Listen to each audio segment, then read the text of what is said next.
the leaks for Elden Ring have gone live. It looks like they're legit. Elden Ring has Twitter account has officially released a statement like, please don't get upset at the spoilers, guys. And yeah, what I'm seeing is not impressive.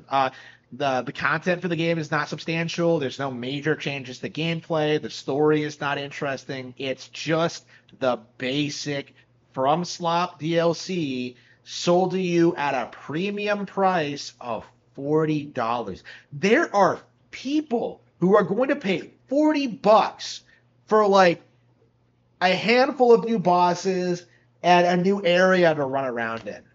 Like, unbelievable. Like, people are getting excited about this. They're saying this is going to be game of the year before it even comes out. Like, isn't that sad? Like, they haven't even had the chance to play the game yet, and they're calling it like the best of the year just because it's From Slop.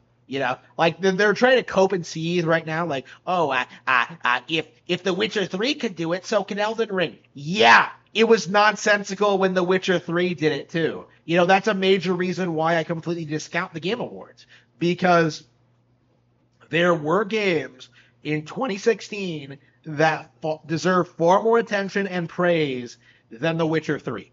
Right. And it's the same with Elden Ring, right? It's the same kind of situation where everybody's just like doing everything they possibly can to pretend this game is some masterpiece, that it's some like storytelling marvel, when in reality it's just another From Slop game. It's just another Dark Souls game with like the names change around. Oh, you're no longer the chosen undead. You are the tarnished.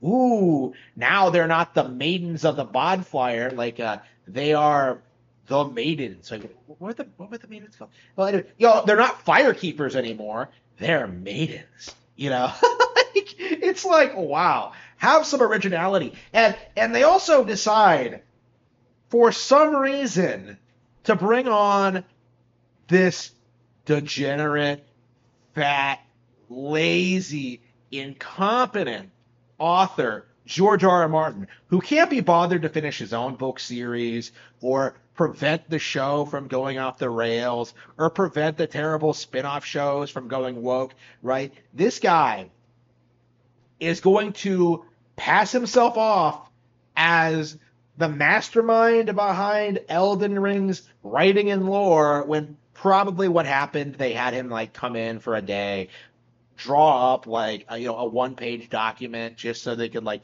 throw his name on the cover and sell 20 million units. Let's be real here. Like, let's be real about the real reason Elden Ring sold, right? It has nothing to do with From Slop or like the Souls formula or anything, because nobody cares about the game. Like, they bought it because they thought George R. R. Martin wrote the story, right? That was their impression. It's like, oh, it's just like my favorite TV show. Like, oh man, I get to relive like Game of Thrones season 1 through 4 once again. Oh man, does this tie into Game of Thrones in some way? Like, ooh, like people legit did that. Like, they legit got excited over George R. R. Martin. That is unbelievably sad. George is not even like a good fantasy writer, right? Like, he didn't even produce a very good TV show. So you're going to sit there and tell me that you went out and bought Elden Ring because George R. R. Martin worked on it. Like, again, I would want to see like what he would come up with if he was in charge of like development, like if he was in charge of programming. Like, you just know he would like just develop nothing but like brothels. Like, your character would just go in and spend souls to like bang some chicks. Again, because that's basically what all the characters in Game of Thrones are motivated by. He's just banging whores. So again, probably not. That's probably why Game of Thrones isn't getting finished. By the way, is that like George is just blowing all of his royalty money on hookers and cocaine. But like, again, this is the guy you worship, right? This is the game you worship. This is the game you're excited for. Is a game that is carried entirely by the lore community, right? Elden Ring doesn't have a story. What it has is YouTubers making insane, like crazy speculation videos, like trying to pretend that like, oh, the sigil that appears above your head when you cast a certain spell is silver, which is associated with Magella, who is probably transgender, who is probably going to be like the I don't know what's going on. Okay, like I don't know anything about the characters of Elden Ring. I didn't bother playing the game because I'm not a loser. Okay, I play good games. Like I don't have time for From Slop. Dark Souls was a waste of time. Like I just don't care about this IP, right? I have no respect for it. I have no patience for it. I have no interest in the fan base or the community or the hype cycle around it. Like the only reason I'm talking about this at all is because you people have made the mistake of challenging the Zelda IP. You know, an endeavor that you are fated to lose, right? You know how like Gwyn can't keep the Age of Fire going forever, where he has to like create some elaborate like conspiracy to like lure the chose undead to his domain, so like they can just burn forever and like just link the fire into like an endless circle of homosexuality and degeneracy. Like that's basically the Dark Souls fan base, right? Where you get a new video game, you get fired up, you pretend it's the greatest thing ever, like, oh, game of the year, like Jeff Keighley said it, like it's the greatest game ever. And then, like, you know, the next one comes out and you just forget all about it. You know, happened to Dark Souls 3, happened to 2, happened to Sekiro, happened to the Demon Souls reboot. It will happen to Elden Ring, right? And meanwhile, more and more people are discovering every day just how good the Legend of Zelda Tears of the Kingdom actually is. Like it's doing things that no other game has done before ever.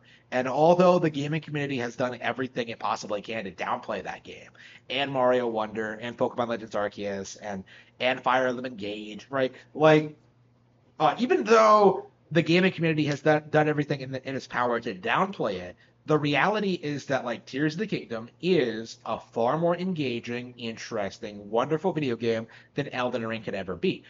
Same is true for Breath of the Wild, right? Breath of the Wild far surpasses Elden Ring in popularity and relevancy, by the way. So